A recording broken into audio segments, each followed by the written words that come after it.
It's so wonderful to see this great crowd on this holiday season, and we're hoping that everything will end soon in 2022. It's been a long couple of years, and it's really heartwarming to see a great crowd. And it's also really wonderful to be able to perform again with Elizabeth Borowsky, a fantastic pianist who lives up here now. Many of her students are here. She's a fantastic teacher, and you're actually going to hear some of her students play right after intermission. We have special guests, Yumi Drescher, just coming through there. And the sisters, Amika and Liana Lansigan, are also going to play some four-hand piano. So it's really great to be able to have some of the young people perform. Yesterday we actually had a master class at a home in Hanover of several chamber music groups that Elizabeth has been coaching, and they were just amazing. Some groups that are here, 8 to 10-year-olds, and a group of 15-year-olds playing the Shostakovich Piano Trio, which is an amazing piece of work for anybody that young to be doing. So it's great. CLASSICOPIA, we've been around for 21 years now. And when I first started this back in 2000, we did a lot of that kind of work with outreach, and we had a summer music camp for 8 years until I moved out of the area. But with Elizabeth here, there's a hope that we could begin to do more of that, and maybe even have a summer music camp again. So it's just great to be able to return to our roots. But of course, we also love to perform, and we want to thank everybody here at First Congregational Church. This has been our home now for, I think, 6 or 7 years here in the Upper Valley. A great space, great welcoming people, so we really appreciate the opportunity to perform here every time that we get here. And today we have a program we've done a few times, and every time I think, who wants to hear this music again? But I think you want to hear it. So it's great holiday music and some really interesting arrangements. And hopefully most of you can see our little TV here, because half the fun of this is the visual aspect of watching the ballet that goes on between the four hands on a single piano, especially when we get to the Nutcracker Suite, which is a ballet, but it's truly a ballet of the hands. There are times when we're literally playing through each other's fingers, and it's kind of a crazy thing to do, but really fun to be able to perform this. But we're going to begin with a set of 3 pieces that you will all recognize. The first one is Sleigh Ride, written by Leroy Anderson, who was one of the great American masters of light orchestral music, very well known from his relationship with Arthur Fiedler and the Boston Pops, who premiered many of his works. He was born in 1908, and he went to Harvard University, where he got his PhD in German and Scandinavian languages. He could speak 9 different languages, and actually went to Iceland during World War II and served as a translator there. But while he was in Iceland, he also started to compose. He had studied music as well as a child. In Iceland, he wrote The Syncopated Clock, one of his first big works. And then a few years later, in 1951, he wrote Blue Tango, and that was the first instrumental recording ever to sell 1 million copies as a record. So he did very well, very beloved. And this piece he actually wrote in July of 1946 during a very long heat wave. And he was dreaming of the snow and the cold that he would get. And this is a piece that has been, according to Leroy Anderson's biographer, he said, Sleigh Ride has perhaps been performed and recorded by a wider array of musical artists than any other piece in the history of Western music. And there's about 3 pages of all the different versions. It includes the Mormon Tabernacle Choir, the 3 tenors, the Spice Girls, and my favorite, the Muppets. Then we're going to move on to one of the, I think it's the most recorded piece, the most popular Christmas piece ever, White Christmas. Bing Crosby's version that came out in December of 1941. I think it sold 50 million copies. And this is one of the great pieces, Christmas pieces written by a Jewish composer. In fact, 7 of the top 10 Christmas tunes were written by Jewish composers. And there's a great quote by Philip Roth, the wonderful Jewish writer who unfortunately died recently. He was talking about Irving Berlin's Easter Parade and White Christmas, and he said, those pieces are Jewish genius on a par with the 10 Commandments. God gave Moses the 10 Commandments, and then he gave to Irving Berlin Easter Parade and White Christmas. Easter he turns into a fashion show, and Christmas into a holiday about snow. He turns their religion into schlock, but nicely, so nicely that the goyim don't even know what hit them. They love it. And that's true. It is such a great song, and he wrote this also during a hot spot out in La Quinta, California in 1940.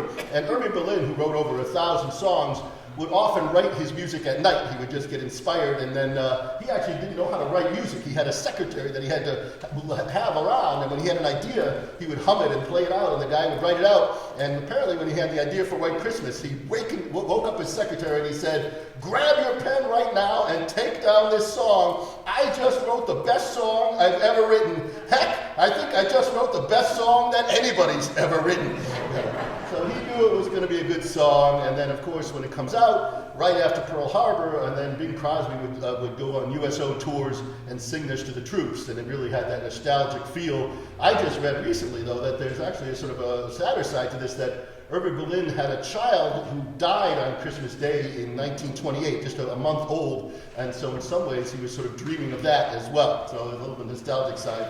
And then finally we're going to do this Jingle Bells, that is so popular, and this was a piece written by James Lord Pierpont in 1850 in the city of Medford, Massachusetts. It was actually written at what was known as the Simpson Tavern, and if you go down to Medford, now it's 19 High Street, there's a little plaque. He wrote it because Medford was known for having these sleigh races in the 1800s, and so he writes this tune. Jingle Bells is also the first song that was ever broadcast from space.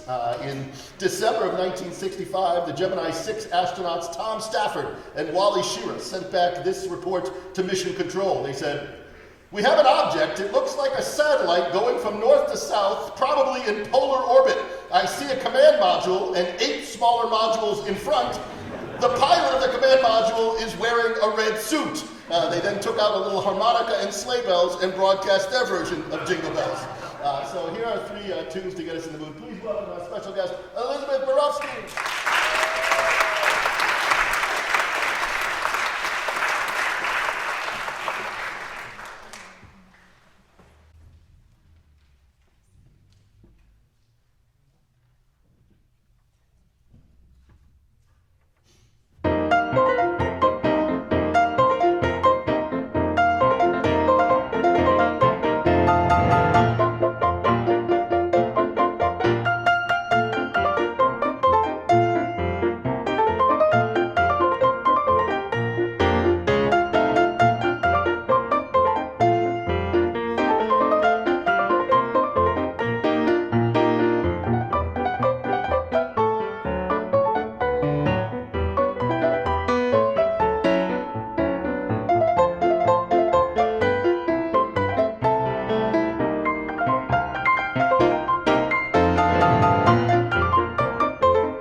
to do a set of three carols, traditional carols, although arranged in some really spectacular ways by a guy named Victor Lebensky, who teaches over in California, San Diego, I think Point Loma National University, and has done some wonderful arrangements of all sorts of different tunes and styles. And his real claim to fame is that, if you remember back in the 1984 Olympics, the opening ceremonies had 84 pianos all playing Rhapsody in Blue. He was one of the pianists for that, so he's just a really good guy. And we're going to do three tunes. First, Go Tell It on the Mountain, a wonderful African-American spiritual that dates back into the 1860s probably, and a really wonderful arrangement there. Then we're going to do a calypso version of Angels We Have Heard on High, a very fun little version of that. And we'll finish with Hark, the Herald Angels Sing, a really wonderful dramatic arrangement of that. That was a piece, actually, that also has a Jewish connection. I like to find those. It was actually words by Charles Wesley, the famous Methodist cleric, and he originally wrote these words to go with a different song. The original song that I went with is the Easter song, Christ the Lord is Risen Today. So you can actually sing Hark the Herald Angels Sing to that tune, and sometimes you'll see it in hymn books. But that was considered a little too serious for the tune. It didn't feel right. And in 1855, an English guy named William Cummings decided it would sound better with a different tune. And he went back, he remembered hearing a great tune by Felix Mendelssohn, a Jewish composer, from his cantata, The Festgesang. He thought that would fit the words well. And that's the tune that we now associate with Hark the Herald Angels Sing. So here's three arrangements by Victor Lebensky. Climb over.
to a piece that's actually more associated with New Year's Eve, and that is the great Blue Danube Waltz by the Waltz King Johann Strauss II. This is performed every New Year's Eve in Vienna, and just a wonderful piece. Those of you who remember the movie 2001: A Space Odyssey, this music was used all the time in that movie fantastically. It's kind of the unofficial Austrian national anthem, and when it was written originally in 1866, it was actually written for a choir. There were words to this piece, but that version was not very successful, and so a couple of years later, Strauss went back and just made an instrumental arrangement, and that's how we best know this Blue Danube Waltz. He actually was invited to come to America in 1872 to the World Peace Jubilee that was being held in Boston, and he was brought to conduct this piece for the choir originally, and they built a whole stadium just for this, and apparently the orchestra consisted of 2,000 musicians, and the choir was 20,000 singers, and somehow they all sang this piece together. It must have been an incredible thing to be a part of. There's also a very fun story of Johannes Brahms, who was also in Vienna at the time Strauss was writing this music. Brahms loved the music of Strauss, although Brahms was writing a little more serious music. And at some point at a concert that Brahms played at, Strauss's stepdaughter came up to Brahms with her fan and asked him to autograph the fan. That was done at the time. And Brahms apparently took the fan, wrote out the first bar of the Blue Danube Waltz, and wrote underneath it, "Alas, not by Johannes Brahms." So we love this piece, and I think this is a really fun arrangement that was done by a French arranger early part of the 20th century, but it really has the whole spirit within the piano parto. The Blue Danube Waltz.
set of some fun arrangements of these tunes, and then we'll take a short intermission. And then right after intermission, we have our special guests who are going to perform with us.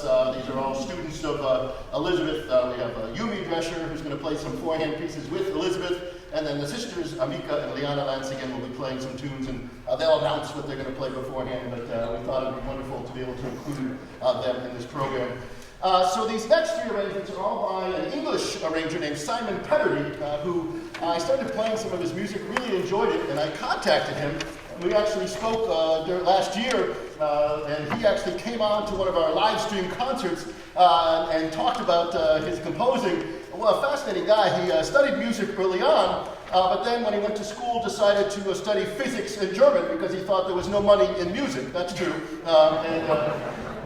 But eventually, and he did, I think, teach for a while, but he's now started to really get back into composing, and especially has a whole series of the Christmas and holiday tunes arranged for both four-hand piano and for two pianos. And when he came on the video last year, he has his studio in the top of an old church, and he has several pianos there, and most of the time, apparently, there's no heat on in the church. So he was on this really heavy parka, talking about how he composes music with his hands freezing, but comes up with these great tunes. And so we're going to do Deck the Halls Boogie, and then a wonderful Three King Blues, a really nice bluesy one, and we'll finish with the King Wenceslas Rumba.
Thank you.